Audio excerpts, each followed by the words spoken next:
لێرە لەگەڵ میوانەکانمان باس لە ڕۆڵ و گرنگی و تایبەتمەندی خودی سەرۆک مام جەلال و دەسەڵاتەکەی و هەروەها سیاسەتە حەکیمانەکە یەکەین لەگەڵ میوانەکانمان. بەڕێز ئەمین محەممەد ئەمین پێنجێنی سیاسەتمەدار کە جەنابیان ڕاستەوخۆ لێرە لە ستۆدیۆ لەگەڵ ئێمە. کاک محەممەد ئێوارە باش سپاس کە لێرەیت، خۆشحاڵ بووین. دەمەوێت حتمما جەنابتان پەیوەندیکی باشتان هەیە لەگەڵ تەواوی سیاسەکانی هەرێمی کوردستان و مام جەلال یەکێک بۆ لەو کەسانی کە تۆ لە نزیکەوە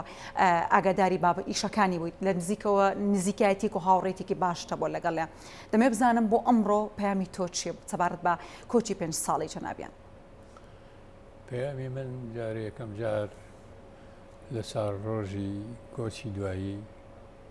سیاسەتمەداری و تێکۆشەری گەورەی نەتەوەی کورد مام جەلال تاڵبانی سەرخۆشی خۆم پێشکەش بە هەموو یەکێتیەکان و تێکۆشەرەکان و ماڵە شەهیدەکانی یەکێتی و میلەتی کورد و بە تایبەتی خانەوادە هێرۆخان و خزم و کەس و کاری مام جەلال دەکەم. مام جەلال تاڵبانی وەکو سەرکردەیەکی متەمەیز ناوازە لە حرەکەی کوردیە بە هەستێکی نەتەوەیی کاری شۆڕژێڕی خەباتی نەتەوەی ئەکرد. ئەوەی کە من ئاگادار بووم لە نزیکەوە ماوەی تقریبان 13-14 ساڵ پەیوەندی ڕۆژانم لەگەڵ جەنابی مام جەلال و هێزی شۆڕژگێڕان و حرەکەی ئازادی خوازی خەڵکی کوردستانی باکوورە هەبووە. مام جەلال دەورێکی گەورەی هەبوو لە پشتگیری شۆڕشەکانی پارچەکانی تر. ئەوەی کە تیاژیاوین و بەرچاوە بۆ شۆڕشی کوردەکانی ڕۆژهەڵات مام جەلال یەکەم کەس بوو بە خۆی و هێزەکانی چوونە ناو ڕۆژهەڵاتی کوردستان و لە شارەکانی مەهاباد و سەقز و گەلێ شاری تر خۆی و هێز و بەهێز و بە معنەویاتی خۆی و بە فکر و بیر و باوەڕی خۆی پشتگی شۆڕشی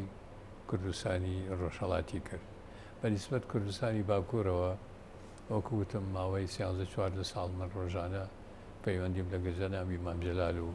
برادەرەکانی کوردی باکوورە هەبوو. بەڕاستی ئەوەی کە حەقیقەتە بۆ تاریخ بڵێم دوای گرتنی عەبدوڵڵا ئۆجەلان نائومێدیەک و وەکو بڵێن نەکسەیەکی گەورە لە شۆڕشی باکوور و حرەکەی کوردی باکوور ڕوویدا و مام جەلال یەکێک بلەو کەسانی کە دەوری هەبوو و پشتگیری شۆڕشی باکووری کورد بە هەموو شێوەیەک بە هەموو جۆرێک بە مادی معنەوی سیاسی دیپلۆماسی سیلاح پشتگیری کردن و هەرچی داواکاری و پێویستێکیان وایە لە ڕێگەی بەندەوە هات بەلای جەنابی مام جەلال و ئەچوو بەلای سەرکردەکانی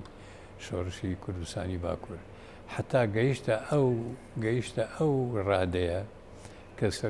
هەندێک لە سەرکردەکانی شۆڕشی باکووری کوردستان بێنە خزمەتی مام جەلال و پێی بڵێن ئێمە سەرکردەیەکمان لە دەست چوو بەڵام سەرکردەیەکی تر ماوە ئەوی جەنابتی ئێمە وەکو سەرکردەکەی خۆمان مامەڵە و تەعامل لەگەڵ تۆەکەین. ئەوەی بە کورتی و هەروە وەکو بڵێن بە ئاسانی باسی بکەین مام جەلال ڕۆڵێکی گەورەی هەبوو لە دوای گرتنی بەڕێز ئۆجەلان کە حرەکەی کوردی شۆڕشی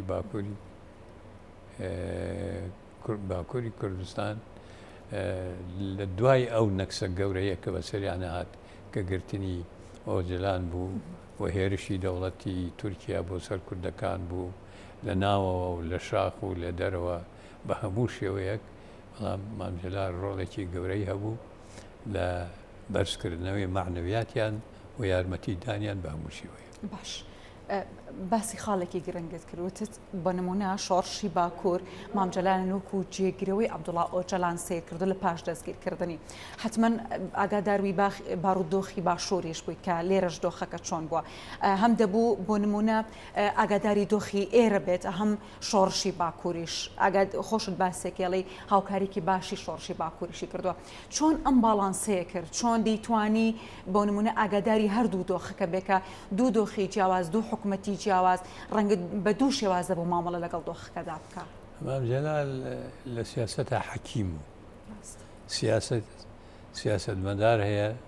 سیاسیە عاقڵە سیاست مەدار هەیە حەکیمە وەکو ئەو سەرکردانی کە لە تاریخە بینیومانن چۆن وەکو کەسێکی شۆڕژگەڕ و دوایی وەکو سەرکردەیەکی سیاسی و دوایی وەکو سیاست مەدارێکی نیشتمانی توانیوەتی تعامل لەگەڵ ئەوە بکە مەزن بۆ نمونە یەکجارێک وەفدێکی تورکی هاتن بۆ سلێمانی داوایان کردوتیان سەرکردەکانی پەکەکە لەم ناوان و لەم چیایان هاتوین من خۆم ئاگاداری ئەو مۆزوعام هاتوین بەڵکو بیانکردن و تەسلیممان کرد ئەویش مەمجەلالیش بەنگ نزیق قسەیانە کرد مەمجەلاژوتی کێ فڵان ئەوان ناوی دووسێ کەسیان وتیان ئەمانە لەم شاخانان و بەڵکو تەسلیمان کرد ئیجاوتی ئەمە چۆنەوێ واتیان بۆ چۆن ئێمە لەگەڵ ئێوە هاوپەیمانین و ئێمە لەگەڵ ئێوە دۆستین و یارمەتی ئێوەماناوە لە زمانی سەدداوە یارمەتی کوردی عێراقمانداوە ئیوتی ئەخرەوانە کوردن و شۆڕژگارن تی باشە ئێوە دەوڵەتێکی وەکو ئێوە بەم هەموو ئیمکانیاتە عسکەری کە هەتانە بەم هەموو دەستگای ئیستیخباراتەیە کە هەتانە بۆ خۆتان ناچن بیانگرن تیان خەر بە ئێمە ناگیرێەوە ئێمە نازانین دەچێن تر مناقەشەیە گوتی من پشیلەیەکیشتان تەسلیم ناکەم کابرا ڕێسەرکانی جێش و چەند جەنەرالی لەگەڵایەوە بەوە هاتووە علاساس ئەوانە بگرە بێخاتە بەندەسی و وەکو دیاری بیباتەوە بە تورکیا وتیان چۆن تیاخەر وایە چۆن من ئەوانە شۆڕژێر ئێمە یەک میلەتی دوایەوە چۆن ئێوە ئیسپاتیەکەن کە ئەوانە لێم ناوەن ئەوانە لە ناوە وڵاتی خۆیان شەڕەکەن لە دیاربەکر لە وان لە ئەستەمۆڵ لە ئەنقەرە ئەوانە هەن بڕۆنەوە خۆتان ئەوانە بگرن یعنی قەزم ئەوەیە بەعقڵ و بە مستەوایکی وە تعاملی لەگەڵەکردن کە بۆیانی ئیسپات کرد کە ئەوانە لێرە نین و وەگەر لێرێش من ناتوانم بیانگرم و تەسلیمیشتان ناکەم یعنی ئەوە یەکێک لەوانە ئەوەی کە ئەوان بە جەنابی مامجەلالیانەوت کە عەبدوڵڵا جەلان ڕۆی و تۆ لە جێگەی عەبدوڵڵا جەلانی من خۆم حازر بووم لێرە لە میوانی مامجەلال بوون یەکێک لە سەرکردەکانیان بنەس ئاوای وتی عەبدوڵڵا جەلان ڕۆی و لە دەستی ئێمە چوو لە دەستی کورد چوو بەڵام ئێمە وەکو عەبدوڵڵا جەلان سەیری تۆەکەین و هیوادارین کە ئەوەی کە بە باشی ئەزانی ئەوەی کە پێت ئەکرێ یارمەتیمان بێ و پێمان بڵێ تاکو ئێمە چۆن معاملە بکەین و چۆن بتوانین شۆڕشەکەمان جارێکی زین و بکەینەوە ئەوە من شاید عیانم کە گەیشتا ئەو مستەوایە دوایش ئەوەی ژۆکوتم بە هەموو شێوەیەک یارمەتیانم پشتگیری کردن و بە دەوڵەتی تورکیاشی وتبوو ئەوانە حرەکەیەکی شۆڕژگارن ئەوان ئەیانویست مامجلال بڵێ ئەوانە حرەکەیەکی تیرۆریستن و ئەو هاوەوە وتی لەلای ئێمە ئەوە ڕێی ئێوەیە ئێوە وا تەعاملیان لەگەڵەکەن حکوومەتی مەسەلەن میسالی هێنایەوە حکوومەتی عێراق بە ئێمە و مخەڕیبین تێکدەر بە ئێمەیە و جوداخواز بە ئێمە و خاین بەڵام من نەمیلەتی کوردی ڕۆژهەڵات و نەمیلەتی کوردی باکوور وایە گوێداری ئەو قسە بوون و میلەتی ڕۆژهەڵات و کوردی باشوور و کوردی باکووریش بە ئێمە و کوردەکانی عێراق شۆڕژگارن ئێمەش ئەوە ڕێئیمانە کە ئەوانە شۆڕژگەڕون داوی مافیان بنێ قسەیان لەگەڵە بکەن دانوستانیان لەگەڵاتە ئەو لە کاتی خۆیان هەوڵی نێوەندگیری داوە لەگەڵ بنمونە حەزبەکانی باکوور و تورکیا بەڵێ ئەو لەگەڵ یەکەم ئەو پرۆسەی ئاشتیەی کە بوو بە تاریخێک بوو بە تاریخێکی وەکو ئەڵێ مشرێق پرشنگدار لە تاریخی شۆڕشی باکوورە کە پێڵێن پرۆسی ئاشتی و 4 ساڵ و چەند مانگێکی خایەن بە ممادرەی مامجەلال بوو و مامجەلال ئەردوگان هات بۆ پیرۆزبایی کە مامجەلال بوو بەسەر کۆماری عێراق هات بۆ عێراق بۆ پیرۆزبایی لە مامجەلال مامجەلال پەیوەندی لەگەڵ من کردوتی بڕۆ بە برادەران بڵێ یعنی ئەم شتانە هەمووی تاریخە من وەخت نووسیویشمەوە تەدوینم کردەوە تەوسیقم کردەوە بڕۆ بە برادەران بڵێ نامەیەک بنووسن، نامەیەکی کورت و مختەسەر بە زمانێکی نەرم داوای گفتوگۆ بکەن کە ئەردۆگان هات من نامەکەیەمێ. هەتا ئەردۆگان هات من چوومە سەرەوە و چوومە قەندیل و برادەرانم بوو نامەکەمان نووسی بە تورکی هێناوی من چوون بۆ بەغدا نامەکەم تەزی یعنی چەند سەعاتێکی خایەن نامەکەم تەسلیمی جەنابی مام جەلال کرد یادی بەخێر کە ئەردۆگان هاتبەوە نوکتەیەکیش ڕوویدا بوو پاش قسە و گفتوگۆ و شتەکانی خۆیان مۆزوعی کوردی تورکیا و شۆڕشی کوردی تورکیا هێنا بۆ مەیدان وتی ئەوە نامەیشیان ناردووە نوێنەرێکیان لێرەیە من هێشتا هەر لە بەغا بوو لێرەیە نامەکەی هێناوە داواکەن بە گفتوگۆ چارەسەری مەسەلەکەیان دوای جنابی مام جەلال بۆی یێڕامەوە وازام دکتۆر نەجمەدین و دکتۆر بەرهەم دووسێ کەسی تریش لەو برادەرە بەڕێزانە دانیشتە بوون وتی کە نامەکەم دا بە ئەردۆگان خوێندیەوە زۆری پێخۆش گەشایەوە وتی بەڵام کە سەیری تاریخەکەی کرد تیمان جەلال تۆڵەی ئەوانە لەم ناوەنین و دوورن بەڵام تاریخەکە هەمووی چەند ساعتەوە وا دیارە جەماعەت لە ژوورەکەی پشتەوە یعنی کردیان بە نوکتە خۆ دەزانی مام جەلال هەموو کەسی زانێکە لە جەوە سیاسەکانیشی بە قسەی خۆش و نوکتە و جەوێکی وای دروستە کرد کە ئەو کەسەی بەرامبەری میزاجی هەبێ و تااقەتی هەبێ لەگەڵ یا تەواسل و قسە بکە ئەوە سەرەتا بوو دوای ئەوە جنابی مام جەلال جوابی مۆناردم وتی وەرە بۆ بەغا چوون بۆ بەغا وتی ئەیانەوێ کەسێک ببینن کە لە سیاسەتی پەکەکە بزانێ و ڕاستگۆش بێ وتم چێ ئەوێ ببینێ وتی لە گەورەتری مستەوایان لە تورکیا ئەوان مەلەفی کورد بڵێن و مەلەفی پەکەکە هەیەتێکیان هەیە لە دائرەی مخابرات و یەکسەر مەربوطە بە ڕێز و زەراوە ئەو وەختە ئەردۆگان ڕێز و زەراوە ممکنە ئەردۆگانیش بیبێنێ ممکنە ئەوانەی کە مەسئولی مەلەفی کوردن و پەکەکەن ئەوانە ببینێ بڕۆ بە برادەران بڵێ داوای کەسێکی واکەن منیش تۆم اختیار کردووە منیشتم چوم بە برادەرانم بینی وتم جەنابی مام جەلال وایڵێ و پێشنیارەکەشی وایە و نامەیە بنووسن و ئەگەر ئێوە موافق بن ئەوە منەچم بۆ تورکیا و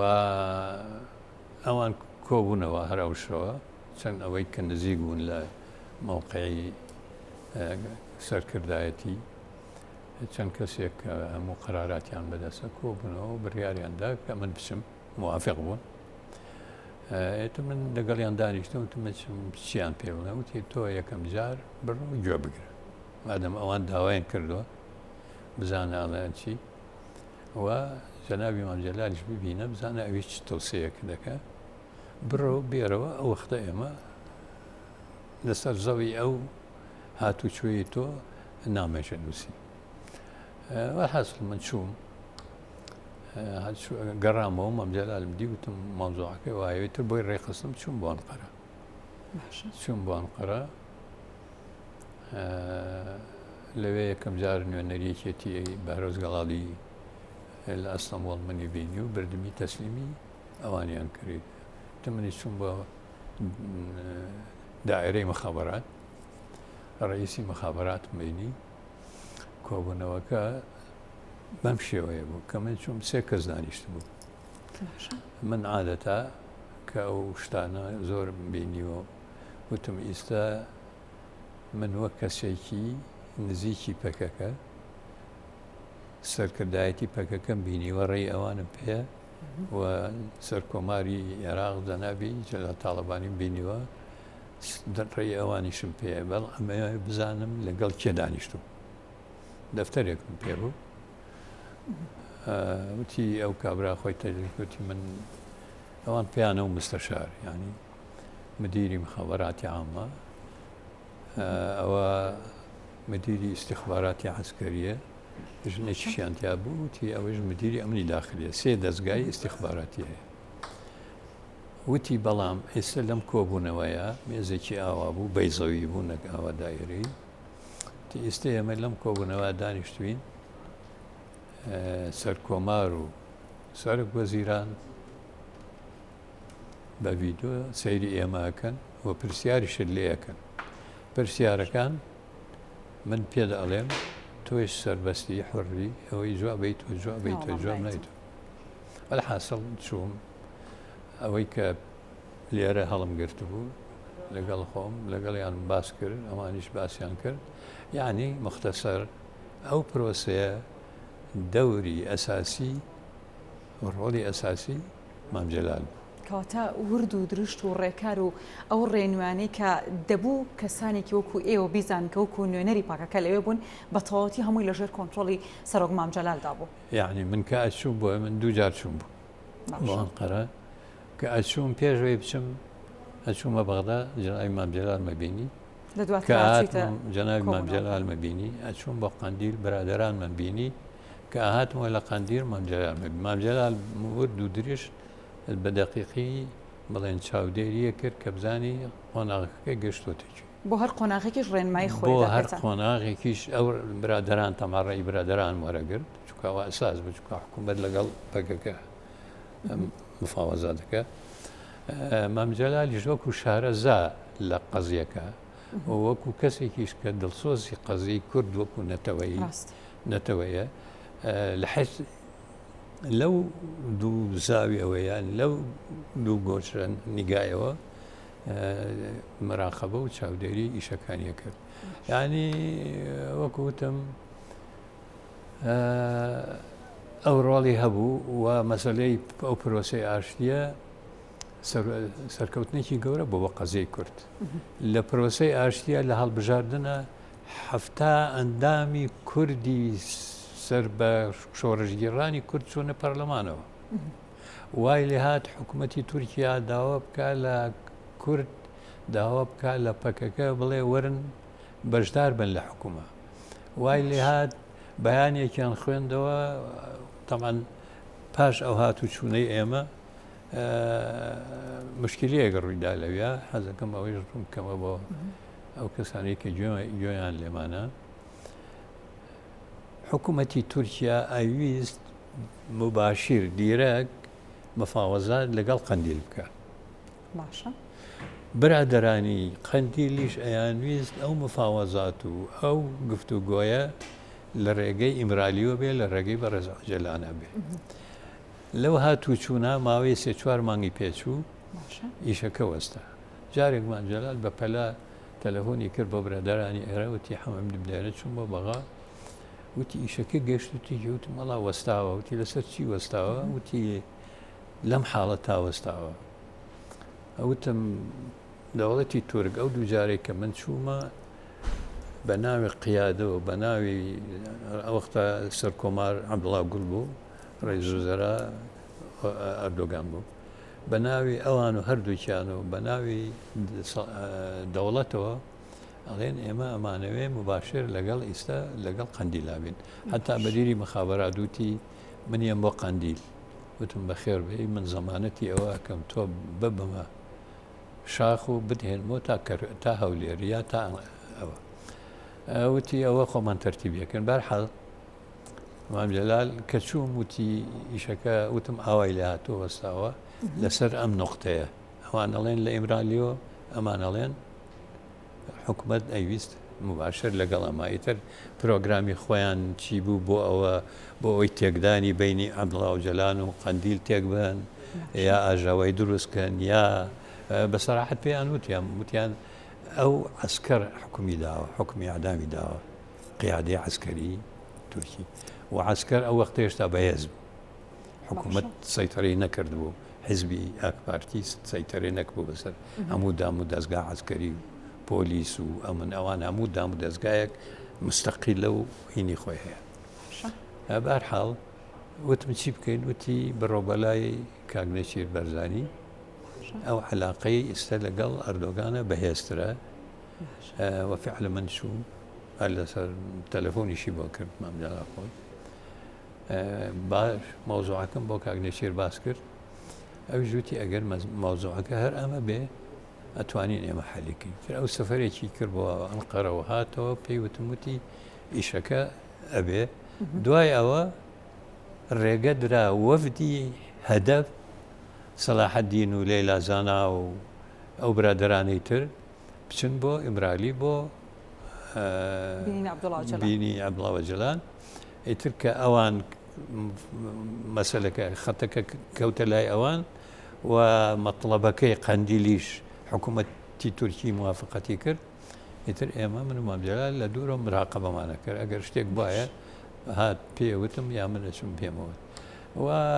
ئەو ماوەیە کە من لەگەڵ جەنابی مام جەلالە هاتوچۆمە کردن و ئەم بینیەوە برادرانی کە لەگەڵی بوون و لە دەوری بوون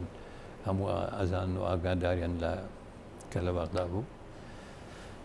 من شخصی خۆم لە سیاست مەداری کورد و غێرە کوردم زۆر دیوە لەگەڵ زۆر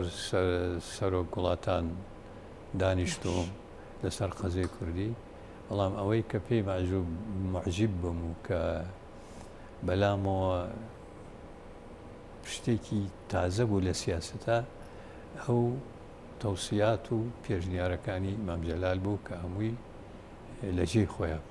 باش کاک محەممەد کاتم کەم لە بەردەستماوە بەڵام پێم خۆشە سەرنجی تۆ بزانم لەسەر ئەوەی کە ئێستا سەرۆک جەلال تاڵەبانی نەماوە دەبینین کە دۆخی ئێستا هەرێمی کوردستان چۆنە و عراقیش چۆنە و دەشزانین کە وڵاتانی دراوسێ پێشێلکاری دەکەن یاخود دەستدرێژی دەکەنە سەر وڵاتەکەمان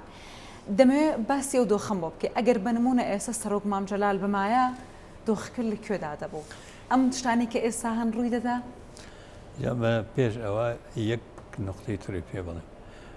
کەسێک مەحکوم بوو بە ئیعدام حکمی ئیعدام درابوو لە تاران باشە ئەو کەسە متهم بوو بەوەی کە پەیوەندی لەگەڵ قەندیل و لەگەڵ شۆڕژگێرانی باکوور هەیە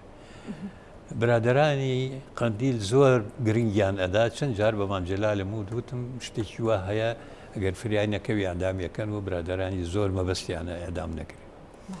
لە بەرچاوی خۆم من لە ژوورەکەی دانیشتە بووم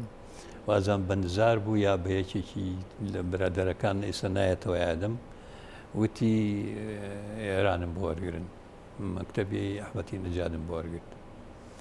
من لەوێ دانیشتبوون لەگەڵ ئەحمەدی نەجاد ئەو وەختە سەرکۆماری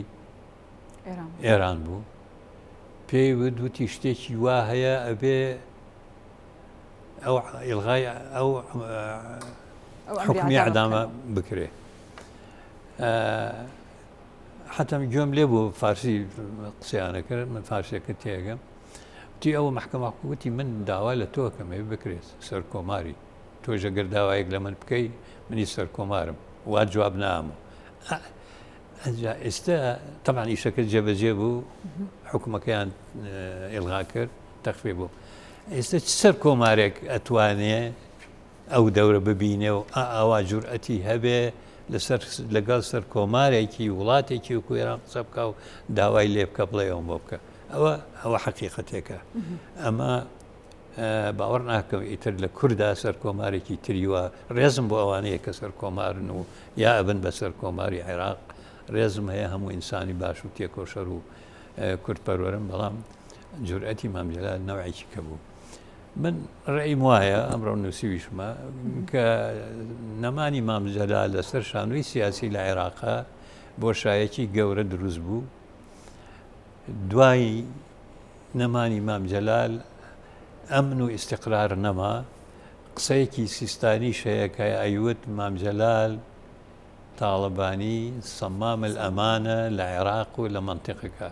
وفعلا ئەو سەمامی ئەمانە نەما ئێستا کوردستان تێک چووە ئەوەتە بە هیچ شێوەیەک بۆمان تایم ناکرێ عێراق تێک چووە عێراق و ئێران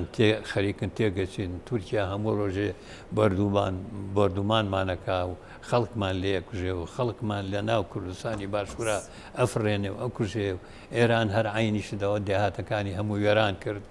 بەڵام ئەمانە هەمووی لە غیابی مام جەلال تاڵەبانی بوو کە سەرکۆماری عێراق و سکرتێر